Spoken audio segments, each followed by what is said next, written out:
ಆರಿದ್ರ ನಕ್ಷತ್ರ ಇರ್ತಕ್ಕಂಥ ಯಾವುದೇ ದಿನವಾಗಿರ್ಬೋದು, ಯಾವುದೇ ದಿನ ಆಗಿರ್ಬೋದು, ಆರಿದ್ರ ನಕ್ಷತ್ರ ಕ್ಯಾಲೆಂಡ್ರಲ್ಲಿ ನೋಟ್ ಮಾಡ್ಕೊಳ್ಳಿ.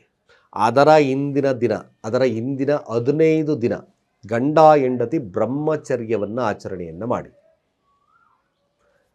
ಪ್ರತಿದಿನ ಶಿವನ ಅಷ್ಟೋತ್ತರಗಳನ್ನು ಆ 15 ದಿನದಲ್ಲಿ ಮಾಡಿ ಸಂಕಲ್ಪ ಸಹಿತವಾಗಿ ನಮಗೆ ಶಿವನ ಹತ್ರ ಪ್ರಾರ್ಥನೆಯನ್ನು ಮಾಡಿಕೊಳ್ಳಿ.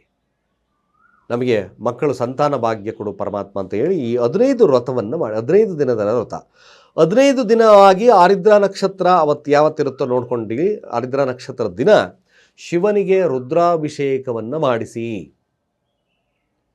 ಮಾಡಿಸಿ ಸ್ವತಃ ದಂಪತಿಗಳೇ ಭಕ್ತಾದಿಗಳಿಗೆ ಅನ್ನದಾಸೋಹವನ್ನು ಮಾಡಿಸಿ ಶಿವನಲ್ಲಿ ಪ್ರಾರ್ಥನೆಯನ್ನು ಮಾಡ್ಕೊಳ್ಳಿ.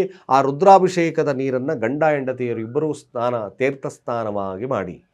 ಖಂಡಿತವಾಗಿ ನಿಮ್ಮ ಸಂಕಲ್ಪ ನೆರವೇರ್ತಕ್ಕಂಥದ್ದು ಇರ್ತದೆ. ಒಂದು ಹಲವಾರು ರಿಪಿಟೇಷನ್ಸ್ ಮಾಡಿ, ಒಂದು 3 or 4 ಟೈಮ್ಸ್, 4 ಬಾರಿ ಆದರೂ ಈ ಥರದ್ದು ಮಾಡ್ಕೊಳ್ಳಿ.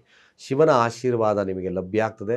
ಖಂಡಿತ ಸಂತಾನ ವಿಳಂಬತೆ ನಿಮಗೆ ಸಂತಾನ ವಿಳಂಬ ಜೊತೆಗೆ ಸಂತಾನ ಭಾಗ್ಯ ಲಭ್ಯ ಆಗ್ತಕ್ಕಂಥದ್ದು ಇರುತ್ತೆ ಅಂತ ಹೇಳ್ತಾ ಸರ್ವೇ ಜನ ಸುಖಿನೋ ಭವಂತು.